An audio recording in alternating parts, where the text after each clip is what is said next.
Hello everyone, I am Rashmi Prabha and welcome to our channel Combine CS. In this video, we are going to discuss all the questions for December 2023 Artificial Intelligence, which is asked in UGC NET examination. तो UGC NET examination के लिए बहुत important होता है कि आप previous year question को जरूर सॉल्व करें। इस पूरे वीडियो में मैं साथ में ये भी बताऊंगी कि कैसे क्वेश्चंस रिपीट हो रहे हैं, तो why it is important to solve the previous year questions. तो पहला क्वेश्चन ये ले लिया है मैंने दिसंबर 2023 का, जिसमें ये क्वेश्चन है। मुझे ऑप्शंस भी देखने की जरूरत नहीं है, ये डायरेक्टली पीवाईक्यू है और एक बार नहीं है, ये कई बार मल्टीपल टाइम्स आपके नेट एग्जामिनेशन में पूछा है। तो क्या करना है आपको, सबसे पहले सारे सर्च टेक्निक आपको पता होना चाहिए। अनइनफॉर्म्ड सर्च टेक्निक क्या है, इन्फॉर्म्ड सर्च टेक्निक क्या है, किसके अंदर कौन सा आता है, and what are the properties, what are the complexity of different search technique. अगर मैं ये सर्च टेक्निक की बात करूं तो पहले यहाँ पे आपको पता होना चाहिए बेस्ट फर्स्ट सर्च क्या है। इसी के अंदर आपका ग्रीडी भी आता है और इसी के अंदर आपका रिकर्सिव भी आता है। ओके, और A star SMA A star, तो ए स्टार का ही रिवाइज्ड वर्जन है आपका एसएमए ए स्टार, और this is simplified memory A star. ये कैसे मुझे याद है, because we have given the solution for this question in 2019। तो ये 19 का सेम क्वेश्चन यहाँ पे पूछा गया है। तो इस तरीके से आपको क्वेश्चंस को पता होना चाहिए कि कौन सा क्वेश्चंस आपका पूछा जा रहा है। अब यहाँ पे अगर मैं ए स्टार की बात कर लूं, although A star is the best search algorithm as compared to best first, DFS, BFS, hill climbing and so on.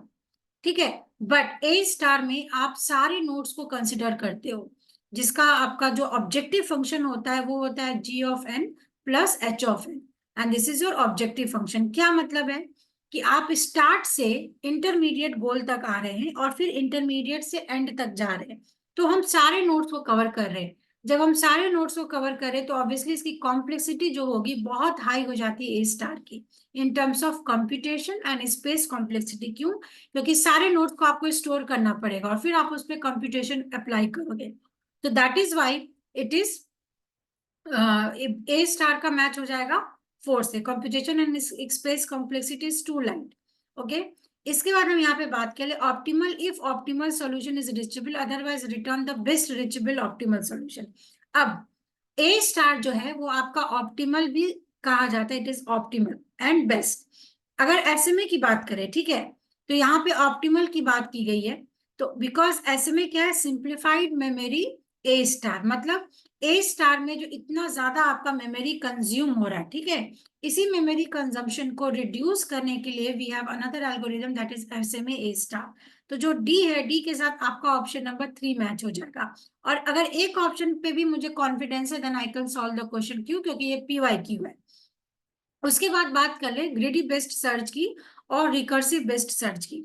Okay, तो ग्रीडी क्या है? ग्रीडी का मतलब ये है कि आप शॉर्ट टर्म ऑब्जेक्टिव देख रहे हैं कि चलो ठीक है, ये रूट से मुझे लग रहा है कि मैं कम पैसे में अपने डेस्टिनेशन तक पहुंच जाऊंगा, तो you will select that route. तो we are very greedy in selecting a particular node. तो क्या होगा, 1 और 2 ऑप्शंस में से मैच करिए। The space complexity is order of D, where D is the depth of the deepest optimal solution. अब यहाँ पे एक शब्द आ गया डीपेस्ट। डीपेस्ट में आपको क्या सिखाया है? डीपेस्ट का मतलब होता है कि जब आप एक एल्गोरिदम के थ्रू किसी भी स्टार्ट से एंड गोल की तरफ जा रहे हैं तो आप नीचे नीचे नीचे आते चले जा रहे हैं। तो डीपेस्ट का मतलब है अगर कोई प्रॉब्लम आया तो फिर आप बैक ट्रैक करेंगे, बैक ट्रैक करेंगे, तो that is recursive approach. Okay, तो इससे कौन सा ऑप्शन आपका मैच होता है? तो सी का आपका 1 मैच होता है, because it is written deepest. तो ग्रीडी क्या हो जाएगा? Greedy is incomplete even if the search space is finite. Greedy क्यों है कि आपको ऐसा लगता है कि ये वाला पाथ आपके लिए बेस्ट है, बट आप उस पाथ को अगर आप सेलेक्ट करें तो आप बीच में स्टक हो जा रहे हैं, so that is why it is incomplete. तो यहीं से आपको ये सारे पॉइंट्स लर्न हो जाने चाहिए। एंड ये ऑप्शन तक भी आपका चेंज नहीं हुआ है, डायरेक्ट पीवाईक्यू उठा के पूछा है दिसंबर 2023 में। ये क्वेश्चन की बात कर लेते हैं। ये भी आपका पीवाईक्यू है और ये भी सर्च टेक्निक से ही पूछा है, बेस्ट फर्स्ट, ए स्टार, डेप्थ फर्स्ट और हिल क्लाइंबिंग। ओके, अब अगर हम यहाँ पे बात कर ले तो एक डेप्थ फर्स्ट ऐसा सर्च है जो कि अनइनफॉर्म्ड सर्च टेक्निक है। तो पहले आपको ये भी पता होना चाहिए। उसके बाद ये तीनों आपका इन्फॉर्म्ड सर्च टेक्निक है, जिसको आप दूसरे टर्म में बोल सकते हो ये एक ह्यूरिस्टिक सर्च टेक्निक है। ठीक है, तो कॉम्प्लेक्सिटी की बात कर लेते हैं। तो किस तरीके से आप कॉम्प्लेक्सिटी देखेंगे? तो बेसिकली हमने क्या देखा कि ए स्टार में आप सारे कॉम्प्लेक्सिटी को चेक करते हो ना, पूरा कॉम्प्लेक्सिटी आप चेक करेंगे। डेप्थ फर्स्ट में क्या होता है कि हम मैक्स डेप्थ तक जाते हैं। इसका अगर आप कॉम्प्लेक्सिटी देखोगे, डेट इज मैक्स डेप्थ, मतलब जिसको हम रिप्रेजेंट करते हैं किससे, एम से। किससे रिप्रेजेंट करते हैं, डी फॉर डेप्थ, ठीक है, डी फॉर डेप्थ होता है आपका। बी रिप्रेजेंट कर रहा है कितना ब्रांचिंग फैक्टर है आपका। और अगर हम यहाँ पे बात कर ले हिल क्लाइंबिंग, हिल क्लाइंबिंग का मतलब है इस तरीके से हमारा ये ऑब्जेक्टिव होता है कि हम पीक तक पहुंचे। तो एक पोजीशन तक पहुंचने के लिए ऑब्वियसली इसकी कॉम्प्लेक्सिटी क्या हो जाएगी, ऑर्डर ऑफ 1। ठीक है, तो अगर मुझे ऑप्शन नहीं भी पता, तो हिल क्लाइंबिंग का मुझे पता है ऑर्डर ऑफ 1, तो इससे भी ऑप्शन 3, एक ही ऑप्शन से भी मेरा आंसर निकल के चला आता है। बट आप यहाँ पे समझ लीजिए कि बेस्ट फर्स्ट डेप्थ फर्स्ट में क्या है, बी का फिर यहाँ पे हो जाएगा 1, दैट इज ए। तो जो बेस्ट फर्स्ट है इसका ऑर्डर ऑफ बी का power T. So this is also the complexity of BFS. BFS क्या है, ब्रेथ फर्स्ट सर्च, और ये सेम कॉम्प्लेक्सिटी आपका बेस्ट फर्स्ट का भी होता है। ठीक है, उसके बाद यहाँ पे B that is order of B D, तो बी का हो गया 1, and then we have C का 4, तो सी का 4, ठीक है, ए स्टार। तो हम यहाँ पे क्या करते हैं, सारे नोट्स को कंसिडर कर रहे हैं, so that is why it is order of M. M का मतलब सारे नोट्स को कंसिडर कर रहे हैं। और यहाँ पे आपका डेप्थ फर्स्ट का निकल रहा है order B, B D, that is B D, तो ये डेप्थ फर्स्ट का है। तो मतलब क्या है कि आपको यहाँ पे इस तरीके से याद होना चाहिए, जैसे अनइनफॉर्म्ड सर्च टेक्निक है।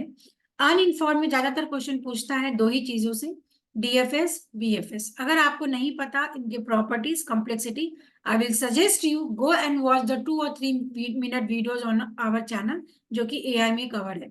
उसके बाद इन्फॉर्म सर्च टेक्निक की बात करें तो इसमें इंपॉर्टेंट आपका हो जाता है ए स्टार, अगर ऐसे कॉम्प्लेक्सिटी पूछे। उसके बाद आपका बेस्ट फर्स्ट हो जाता है। उसके बाद इसके जो वर्जन्स हैं, अनइनफॉर्म्ड हो गया, रिकर्सिव हो गया, ग्रिडी हो गया, तो ऑन एन एवरेज सबका कॉम्प्लेक्सिटी सेम ही होता है।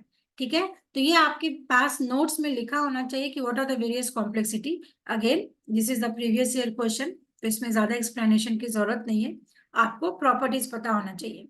इसके बाद हर एग्जाम में देखा जा रहा है एजेंट से क्वेश्चन पूछ रहा है, नहीं तो मल्टीपल एजेंट सिस्टम से पूछ रहा है। तो आपसे ये पूछा गया what is the generic structure of multiple agent system.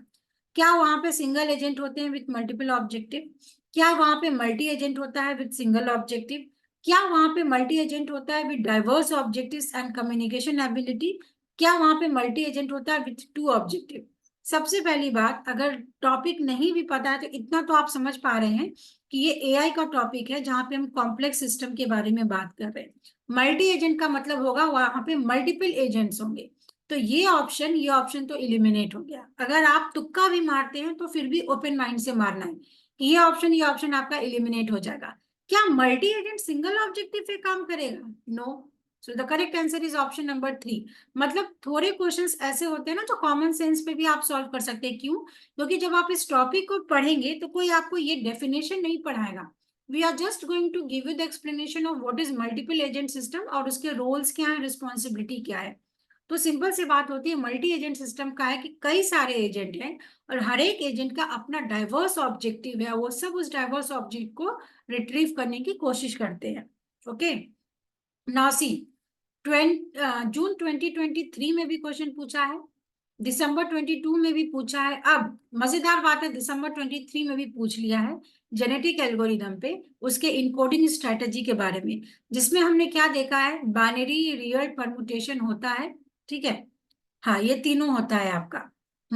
और ग्रे कोडिंग वहां पे नहीं बताया था, यहाँ पे ग्रे कोडिंग भी है। क्वेश्चन थोड़ा अलग पूछ लिया है कि correct sequence of starting from the initial step, मतलब कैसे आप इसको सीक्वेंस में एग्जीक्यूट करेंगे। ठीक है, तो अब यहाँ पे अगर मैं बताऊं आपको, तो इसके लिए क्या करना पड़ेगा, पहले तो इनकोडिंग स्ट्रेटेजी आपको पता होना चाहिए, फिर स्टेप्स पता होना चाहिए कि जेनेटिक एल्गोरिदम में कैसे हम स्टेप्स परफॉर्म करते हैं। तो इसके लिए थोड़ा आपको डेप्थ में जाकर जेनेटिक एल्गोरिदम को स्टडी करना पड़ेगा।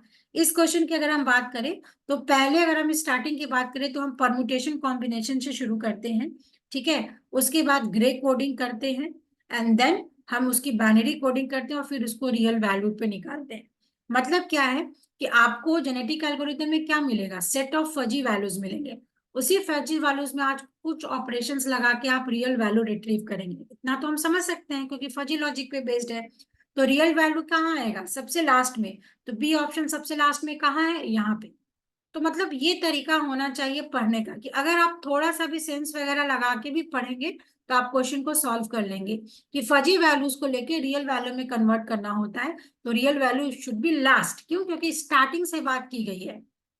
सो that is only one option. तो आप ऐसे एलिमिनेशन मेथड से जाएंगे एग्जामिनेशन में। उसके बाद ये भी पीवाईक्यू रिपीट हो गया है, मतलब मैं क्या ही बोलूं। अल्फा बीटा प्रोनिंग पहले क्या होता था कि आपको मिनीमैक्स आता था, जो कि बहुत इजी क्वेश्चन है। फिर इसका एडवांस हो गया अल्फा बीटा। तो अल्फा बीटा के न्यूमेरिकल नहीं पूछ के प्रॉपर्टीज पूछ रहे हैं, ठीक है, जिसमें आप क्या करते हो, कुछ नोट्स को आप प्रून कर देते हो, मतलब उसको इग्नोर कर देते हैं। तो in the content of alpha beta pruning कौन से स्टेटमेंट यहाँ पे करेक्ट है? और ये ठीक पीवाईक्यू पूछा है। Alpha beta pruning can eliminate subtree with certainly when the value of node exceeds both alpha and beta bound. The primary purpose of alpha beta pruning is to save computation time by searching fewer node. मतलब ये तो option कहीं नहीं गया है correct में, क्योंकि ये पढ़कर ही आपको समझ में आ रहा है कि जो हम मिनीमैक्स में क्या करते हैं, सारे नोड को ट्रैवर्स करते हैं। तो सारे नोट्स को नहीं ट्रैवर्स करके हम कुछ नोट्स को क्या करते हैं, स्किप करते हैं in the context of alpha beta pruning. तो स्किप करने से क्या होगा, हमारा कंप्यूटेशन टाइम सेव होगा और हमारी सर्चिंग फास्ट हो जाएगी। तो ये ऑप्शन ट्रू है।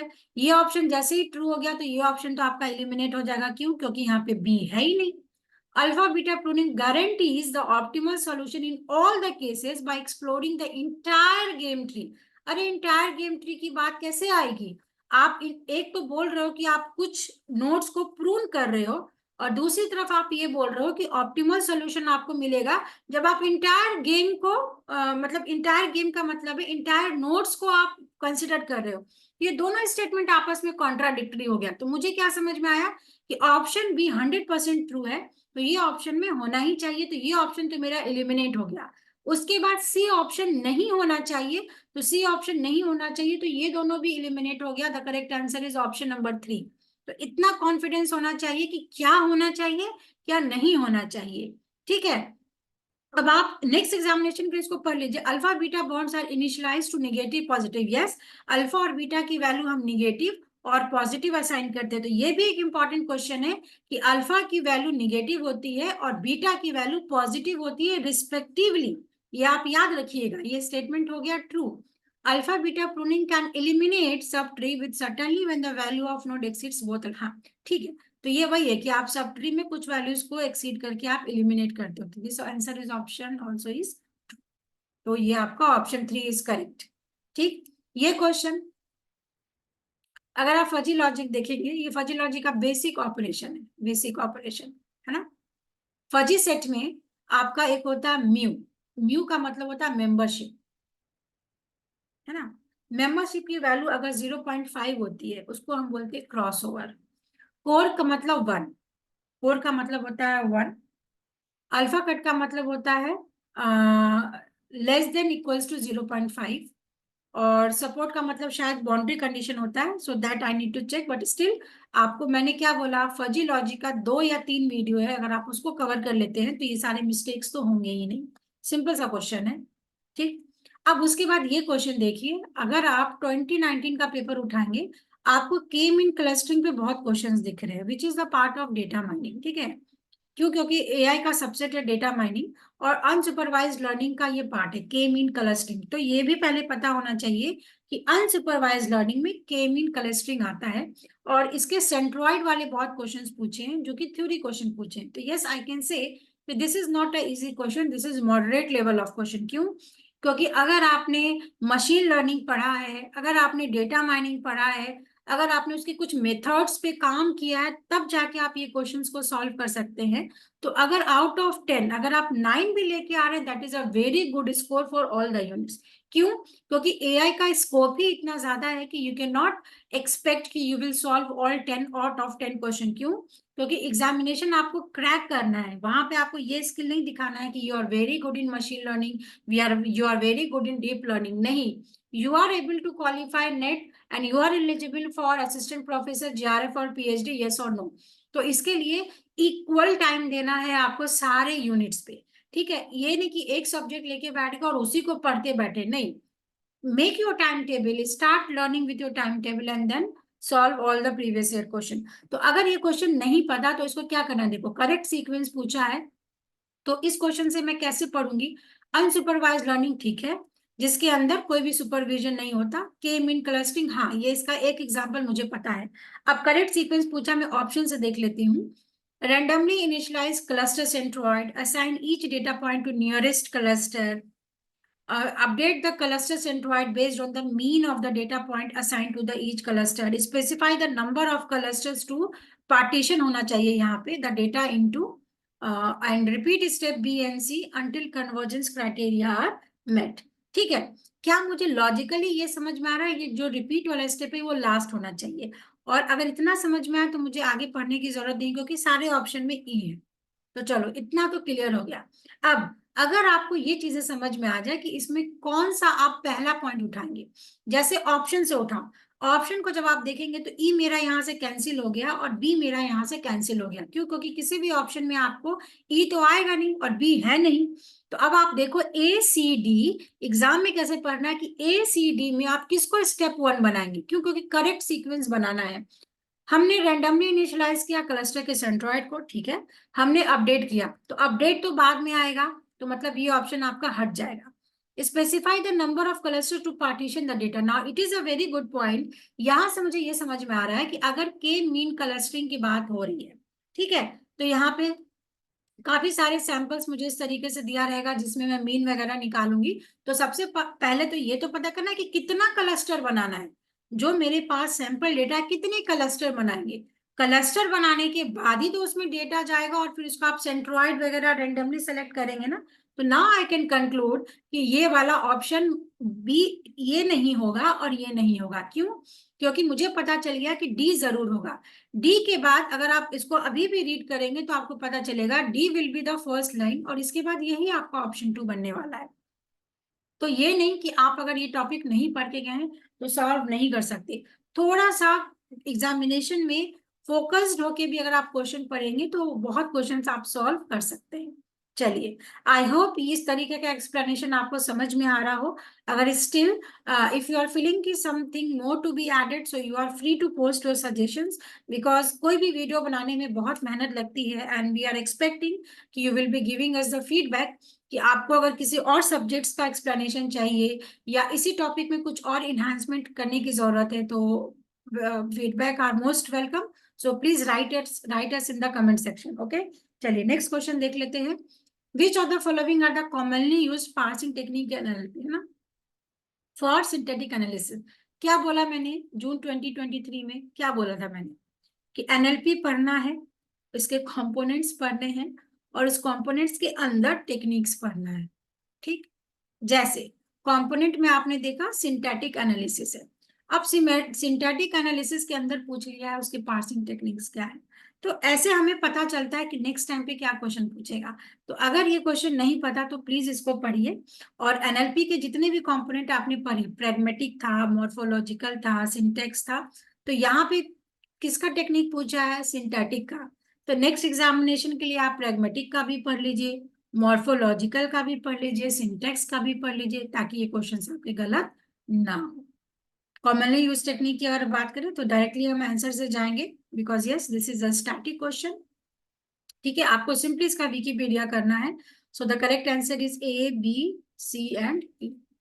Early parsing, dependency parsing, bottom up top down parsing, statistical machine translation. तो ठीक है, यहाँ पे पार्सिंग टेक्निक हर एक के पीछे में है, तो आप अगर नहीं पता तो एटलीस्ट ऐसे भी थोड़ा सही से ऑप्शंस को समझ के भी आप एग्जाम में अटेम्प्ट कर सकते हैं। So this was the complete questions for December 2023। So this was explanation for all the questions. मैंने बताया है कि अगर आपने एआई नहीं पढ़ा है तो आप क्विकली इस वीडियो को कवर कर लीजिए। यहाँ पे आपको सर्च टेक्निक्स सारे प्रॉपर्टीज के साथ कवर है, एआई के सारे प्रीवियस ईयर क्वेश्चंस यहाँ पे कवर्ड है। जैसा मैंने बोला फजी लॉजिक में 2 ही वीडियो अभी हैं, बट इसमें मैंने ऑपरेशंस कवर किए हैं। और अगर आप नेट या सेट का प्रिपरेशन करते हैं तो ये सारे क्विक रिवीजन वीडियोस है, जहां से सॉफ्टवेयर इंजीनियरिंग में आपको अजाइल के सारे प्रॉपर्टीज मिल जाएंगे। टीओसी में मैंने ट्रिक के साथ कैसे क्लोजर प्रॉपर्टी को पढ़ाना है, याद करना है, डिसाइडेबिलिटी प्रॉपर्टी को कैसे लर्न करना है, ये समझाया है। नेक्स्ट जब आप क्लिक करेंगे आपको कंपाइलर पूरा कवर्ड है। तो कई सारे लर्नर्स है जो कुछ टॉपिक को स्किप करके चले जाते हैं, बिल्कुल भी स्किप नहीं करना है।